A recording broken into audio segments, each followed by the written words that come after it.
संपदा का उत्पादन कई बार अर्थ पुरुषार्थ के माध्यम से होता, तो कई बार अर्थ पुरुषार्थ करके जो गए हैं उन्होंने विरासत में जिसको छोड़ दिया है, तो जिसके लिए छोड़ा गया है उसको सहज रूप से मिल जाता। अब हर व्यक्ति की संपदाओं की परिभाषा अपनी अपनी अलग अलग है। फिर भी लौकिक रूप में जिनको संपत्ति कहा जाता, विरासत कही जाती, वसीयत लिख कर के जो चले जाते, वो वसीयत के आधार पर बहुत कुछ विभाजन कर जाते और उस संपत्ति को यदि बैंक में छोड़ गए हों तो आपको अकाउंट नंबर दे जाते, एफडी करा दी हो तो एफडीआर की आपके लिए फाइल दे जाते। तो कुछ ऐसे होते हैं जो यूं ही छोड़ के चले जाते, तो कुछ ऐसे भी होते हैं जो जमीन में गाड़ के जाते। अब जमीन में यदि उसको दफन किया है, दफन शब्द वैसे अच्छा नहीं माना जाता क्योंकि डेड बॉडी को दफन किया जाता है, वो धन भी डेड है, डेड मनी है, जिसको उपयोग में नहीं लाया जा पाया था, लेकिन उसकी कीमत भले ही थी। तो कीमत जब तक उपयोगिता है तब तक ही कीमत है, और उपयोगिता समाप्त हुई तो वस्तु होकर के भी वो डेड मानी जाती है। ऐसे ही जिन्होंने अपने उस डेड मनी को अलाइव किया, मृत धन को जीवित माना और जीवित होकर के भी उसकी सामर्थ्य को जाना, वही हैं जिन्होंने दान को अपने जीवन में पहचाना। लेकिन जो दान नहीं कर पाते, वो प्रदान करना चाहते हैं अपनी पीढ़ियों के लिए। तो पीढ़ियों को प्रदान करें कैसे? ऐसा ना हो कि पीढ़ियों को प्रदान करने के पहले किसी दूसरे को हवा लग जाए और वो बीच में ही गायब कर जाए, तो उसको दबा के चले जाते। अब जब दबा के जा रहे हैं तो दबी हुई उस संपदा को बहुत दिन तक ना निकाला जाए तो कहते हैं मिट्टी ही 500-700 वर्ष में पत्थर बन जाया करती है। पत्थर और कोई वस्तु नहीं है। पत्थर को यदि चूर चूर कर दिया तो मिट्टी का रूप ले लेता है, और वही मिट्टी यदि बहुत दिनों तक जमीन में पड़ी रहे और जमीन के तापमान के माध्यम से उसमें और दबाव पड़े तो पत्थर का रूप भी प्राप्त कर लेती है। ऐसे ही आज तक हमारी जो मौलिक संपदा है, जिसको आत्म ज्योति के रूप में जाना जाता, आत्म प्रकाश के रूप में जाना जाता, हमारी स्वयं की अपने जीवन में होने वाली उस विरासत को जो आज तक हम पहचान नहीं पाए हैं, उस विरासत को पहचानने के लिए वसीयत लिखनी किसी ने है तो वसीयत लिखने वाले भी होंगे, क्योंकि विरासत छोड़ के गए हैं तो विरासत में बहुत कुछ छोड़ा गया, लेकिन कई लोगों को मिलने वाली हो तो फिर वसीयत भी लिखना पड़ता है। एक ही को मिलने वाली हो तो पूरी फिर वसीयत लिखने की आवश्यकता नहीं पड़ती, लेकिन जब कई लोगों में बंटना हो तो वसीयत होती है। अब इस वसीयत में नसीहत कितनी होती है भगवान जाने, और जो नसीहत नहीं समझ पाते उसकी फजीयत अवश्य होती है, पक्की बात है। अब ऐसे में हमारी अंतर प्रकाश की जो ज्योति है, उस अंतर प्रकाश को भी आज तक हमने कितना ढूंढ पाया, कितना पहचान पाया, कितने उसके प्रति हम रुचि रखे, इसको भी पहचानने की आवश्यकता है। थोड़ा सा प्रसंग को लेकर के यदि हम समझें तो छोटे से दृष्टांत से हम समझने का प्रयास करते हैं। कई बार आपने सुनी होगी कि उस समय जब अंग्रेजों का शासनकाल था तो ट्रेन में भारतीयों के लिए चढ़ने उतरने का मौका तब मिलता था जब किसी अंग्रेज को किसी प्लेटफॉर्म पर चढ़ने उतरने की बारी हो तो, और किसी अंग्रेज को चढ़ना उतरना संभव नहीं है, यानी यदि उसका नहीं है कि वो यात्री बन के बैठा हो, तो फिर पक्की बात है कि ट्रेन रुकेगी नहीं, धीमी कर दी जाएगी। इसी में आपको चढ़ना हो उतरना हो तो आप चढ़ जाओ उतर जाओ, नहीं है तो फिर आप गिर जाओ। ऐसी भी यातनाएं उस समय दिया जाया करती थी। गांधी जी की समय की एक घटना आपने एक बार सुना होगा कि गांधी जी को धक्का दे के बाहर निकाल दिया था। एक और घटना, जब उनका एक जूता गिर गया तो उसी डायरेक्शन में उन्होंने अपने दूसरे जूते को भी वहीं फेंक दिया, कि ऐसा ना हो कि जो पहला जूता पा कर के दूसरे जूते को ढूंढने जाए तो उसको ढूंढने में मेहनत करनी पड़े। कि गांधी जी ने तय कर लिया कि देशवासियों को जो चीज़ सहजता से उपलब्ध नहीं है उस चीज़ को मैं नहीं पाऊंगा। अब सहजता से उपलब्ध क्या नहीं है? तो फर्स्ट क्लास में यात्रा करना भारतीयों के लिए गैर मुनासिब जैसी चीज़ है। तो भले ही मेरे पास सामर्थ्य है, मैं फर्स्ट क्लास में यात्रा कर सकता हूं, लेकिन नहीं करूंगा। जो भारतीय जनसाधारण के लिए उपलब्ध हो सकता है मैं उसी का उपयोग करूंगा। तो बस सेकंड क्लास की यात्रा कर रहे हैं। अब सेकंड क्लास के कोच में जब वो बैठे हुए हैं गांधी जी, सीट थी, रात का समय था, और शायद बिहार में, वो बिहार राज्य में यात्रा कर रहे थे। चंपारण जिले की एक घटना है। तो चंपारण से वो एक स्थान है बेतिया, वहां जा रहे थे। तो क्या पाते हैं कि सीट खाली है, रात्रि का समय है, तो उन्होंने पैर फैला लिए।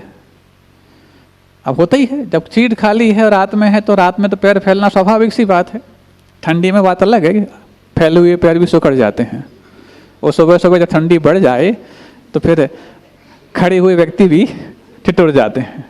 हाँ, अभी जाकर के वहाँ बोले महाराज रथ आया हुआ है, बोले महाराज जी शांति हारा करा दो। उन्होंने कहा शांति से कर लो, यही तुम्हारी शांति धारा है, हम तो मंदिर में करा देते हैं। अब एक साथ 2-3 स्थानों पर, नीचे अलग, ऊपर भी 2 स्थानों पर, एक उनका आज जो आदर्श विवाह हो रहा है उनका भी, और फिर बाहुबली मंडल वालों का भी, और फिर रथ आया था उनकी भी शांति हारा। हमने कहा हम तो एक बार करा दे रहे हैं, जिनको करना तो कर लो, बाकी करते रहना। तो ऐसी वो गांधी जी के समय की बात है, वो उन्होंने पैर जो है ना फैला लिए। इसी बीच में किसी अगले प्लेटफॉर्म पर ट्रेन रुकी तो एक किसान उसमें चढ़ गया, और जैसे ही चढ़ा, अब किसान तो है ही, किसानियत जो करते हैं हट्टे कट्टे होती हैं, और गांधी जी वैसे ही अपने सूखे साखे। हाँ, मजबूरी का नाम। हाँ, ये बात अलग है कि वो मजबूरी आपके लिए भले ही हो, लेकिन उनके जीवन की और संकल्पों की जो मजबूती थी वो हर व्यक्ति के लिए मंजूरी के लिए कारण अवश्य बनती थी। तो हुआ ऐसा, वो आया, देखा कि ये भाई साहब बड़े पैर फैलाए बैठे हुए हैं, तो उसने कहा, धक्का दे के बोलता है सीधे से बैठो, हमें ही बैठना है। अब गांधी जी क्या कहें, चुपचाप उन्होंने पैर सिकोड़ लिए और बैठ गए। इसी बीच में, अब चूंकि उसको नहीं मालूम कि गांधी जी हैं, वो भी जा रहा था गांधी जी की एक सभा में शिरकत फरमाने के लिए। अब वो बोलने लगा, गांधी बाबा भोले भाले, गांधी बाबा भोले। सबके अपने अपने तरीके होते हैं। तो अब गांधी जी इसको सुन करके बड़े असमंजस में कि मुझे सुनने जा रहा है और अभी मुझे सुना रहा है। होता है ऐसा। हाँ, जब मौका मिल जाए तो ये संसारी प्राणी वक्ता को भी श्रोता बनने के लिए मजबूर कर देता है। यहाँ के लोग ऐसे नहीं, कहीं और की बात है। सुनाने की बात आ जाए तो फिर तो देखो, तो ऐसे ही बस एक तरफ तो बोल रहा है कि गांधी बाबा भोले भाले हैं, और एक तरफ उनको देखता है, अच्छा अभी मतलब त्योरियां कुछ और हैं और विचारों की क्यारियां कुछ और कह रही हैं। इसी बीच में जहाँ जिस मुकाम पे पहुँचना था वेतिया का वो स्टेशन आ गया, और जैसे ही स्टेशन आ गया तो लोग स्वागत के लिए तैयार खड़े ही थे, ढूंढ रहे हैं डिब्बे डिब्बे में जाकर के कि किस डिब्बे में गांधी जी बैठे हैं। और इतने में जैसे ही देखा कि गांधी जी सिकुड़ करके एक सीट पे बैठे हुए हैं तो जाकर के उनकी आवभगत करने लग गए। अब जैसे ही आवभगत शुरू हुई गांधी जी की, अब इसको रहा नहीं जा रहा, अरे ये तो वही हैं जिसको मैंने अभी 2-4 घंटे पहले धक्का देके और बिठा दिया एक कोने में। अब बताओ क्या करे, काटो तो खून नहीं वाली बात ऐसी, जमीन पैरों के नीचे से खिसक जाती है। अब क्या करे, अंदर से पश्चाताप भी करता है और इस बीच में ये गर्व भी करता है कि भारत का जो सच्चा प्रहरी है भारतीयों के प्रति इतना फिदा है, इतना फिदा है कि यदि उसकी उपलब्धियों से भी उसको जुदा किया जाए तो भारतीयों की रक्षा करने के लिए अपने आप को तैयार खड़ा है। ठीक ऐसी हालत अपन सबकी है। हमारे पास हमारी स्वयं की वो पहचान करने लायक जो सामर्थ्य है वो हम भूल चुके हैं। हम भूल गए कि हमारे गांधी जी कौन हैं। हम भूल गए कि हमारी वो चेतना का वो पवित्रपना क्या है, वो निर्मलता क्या है। और जब भूल जाते हैं तो फिर अपने ही बाजू में बैठे हुए उस गांधी की यात्रा तो बहुत करते हैं, कहते तो हैं दिन रात शुभाशुभ भावों से मेरा व्यापार चला करता, मानस वाणी और काया से आश्रव का द्वार खुला रहता। ये कहते भी जाते हैं और फिर उसी के साथ साथ जिसके ऊपर हमने अपने शुभाशुभ व्यापारों का तंज कसा है उसको साइड में रखते भी चले जाते हैं। ऐसा ही ठीक हमें नहीं मालूम कि हमारी अनमोल संपदा कहाँ पर छुपी हुई है, लेकिन उसी के ऊपर बैठ करके हम अपने आप को भिखारी और कंगाल बनाए रखे हैं। ऐसी वो भिखारी और कंगाल पने को थोड़ा सा अंदर से कुरेद करके और उसको हौसला बनने का प्रयास अर्ल की कारिका में बाजीराज महाराज करना चाहते हैं। कारिका नंबर 15, आत्मज्योतिर निधिरनवधि दृष्टुरानंद हेतु कर्म क्षोणी पटल पिहितो यो नवाप्य परेशाम हस्ते कुर्वन्तनतितीर्थस्तन भवद्भक्तिभाजः स्तोत्रै वन्द प्रकृति परुषोद्दाम खात्रिखनेत्रैः आत्मज्योतिर्निधिरनवधिर्दृष्टुरानंद हेतु कर्म क्षोणी पटल पिहितो यो नवाप्य परेशाम हस्ते कुर्वन्तनतिचिरतस्तं भवद्भक्तिभाजः स्तोत्रैवन्ध प्रकृतिवरुषोद्दाम धात्रिखनेत्रैः। हाँ, आत्मज्योतिर्निधि जो आत्म प्रकाश की निधि है, वो निज प्रकाश की निधि कैसी है? अनवधि असीम आत्म प्रकाश की निधि है। दृष्टुर आनंद हेतु, और जो जिनके पास दृष्टि है उनके लिए आनंद की हेतु है वो। दृष्टि मतलब आंख। ये आंख तो उस जड़ संपदा को देख पाती जो अभी तक तो जमीन में दबी हुई थी, लेकिन अब तुम्हारे जमीर में भी दबी हुई है। लेकिन यहाँ पर दृष्टु का अर्थ उस दृष्टिवान के लिए जो सम्यक दृष्टि है, श्रद्धावान है, उसके लिए आनंद का हेतु है। कर्म क्षोणी पटल पिहितो, और कर्म रूपी क्षोणी पटल, क्षोणी पटल मतलब धरती के पटल के पिहित ढकी हुई है, मतलब आत्म ज्योति रूपी संपदा जो सम्यक दृष्टि के लिए, श्रद्धावान व्यक्ति के लिए आनंद कराने वाली है। क्योंकि जिसको आत्म ज्योति प्राप्त हो जाती है वो सम्यक श्रद्धा रखने वाला व्यक्ति इतना आनंदित होता कि सारी चक्रवर्ती की संपदा भी मिल जाए तो उसको छोड़ने के लिए वो तैयार हो जाता। लेकिन हमारी सबकी वो आनंद ज्योति रूपी संपदा कर्म रूपी पृथ्वी के पटल के नीचे ढकी हुई है, दबी हुई है। और यो अनवाप्य परेशान, जो कि दूसरों के द्वारा प्राप्त नहीं की जा सकती, हर व्यक्ति को प्राप्त नहीं, श्रद्धावान ही है जो उसको स्मरण करके भी आनंदित होता है, तो प्राप्त करके तो वो फूला नहीं समाएगा। लेकिन जो हर व्यक्ति के लिए प्राप्त होने लायक नहीं है, ये अनवाप्त परेशान, दूसरों के लिए प्राप्त होने लायक है ही नहीं। हस्ते कुर्वन्ति, और जो अपने हाथ में कर लेता है, अनति चिरतः, बहुत चिरकाल में नहीं, अनति, अति चिरकाल में भी नहीं, अति चिरकाल मतलब बहुत जल्दी अपने हाथ में कर लेता है।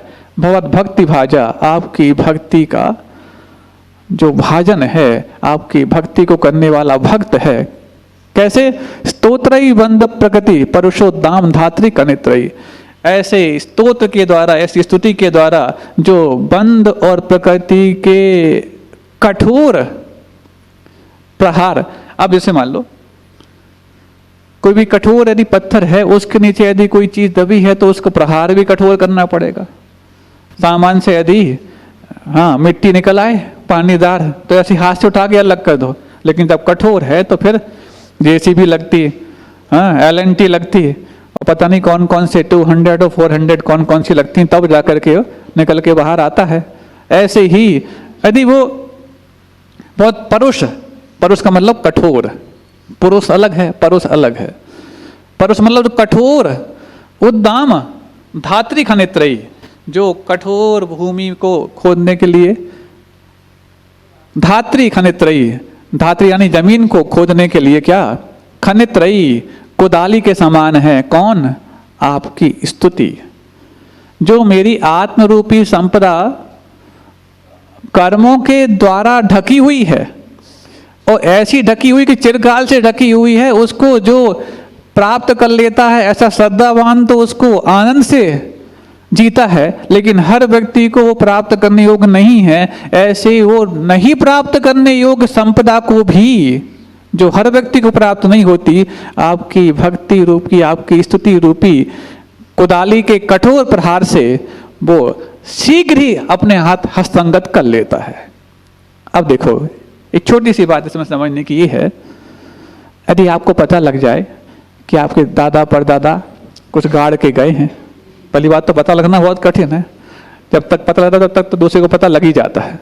मान लो आपको पता लग जाए गाड़ के गए हैं, अब इसमें भी यदि ये अंतर समझ में आ जाए कि गाड़ के तो गए हैं, घर में 4 5 7 लोग हैं, सबके हाथ ना लग जाए, तो फिर धीरे धीरे सुरंग बनाते हैं। कहाँ से बनाते? जो सिर्फ दूसरों को पता ना लग पाए, खुद को पता लग जाए, ऐसी सुरंग बनाते हैं। उस सुरंग में लगाते लगाते और जैसे ही वहां पहुंचे उसके पहले दूसरे को पता लग गए, पता पड़ा कि उसने पहले सुरंग बना के रखी थी। जब तक आप उसको हस्तंगत करते, हाथ में लेते, उसके पहले दूसरा हाथ फेर गया उस पर। अब क्या होगा? दोनों की सुरंगें खुद ही की खुद ही रह गई, लेकिन तरंग सिर्फ उसको प्राप्त हुई जिसके अंतरंग में इस कला को प्राप्त करने की क्षमता थी। ऐसे ही हर व्यक्ति कहता मुझे तो अपने आप से मतलब है। जब थोड़े से हताश हो जाते, नाराज हो जाते, चूल्हे में गया दुनियादारी ऐसी बोलते ना, उस समय नहीं कहते कभी भी। हमें समझ में नहीं आती ये चूल्हे में जाने का मतलब क्या होता है। चूल्हे में जाए, भाड़ में जाए, इस मतलब इसमें वो भस्म हो जाती कोई भी वस्तु है।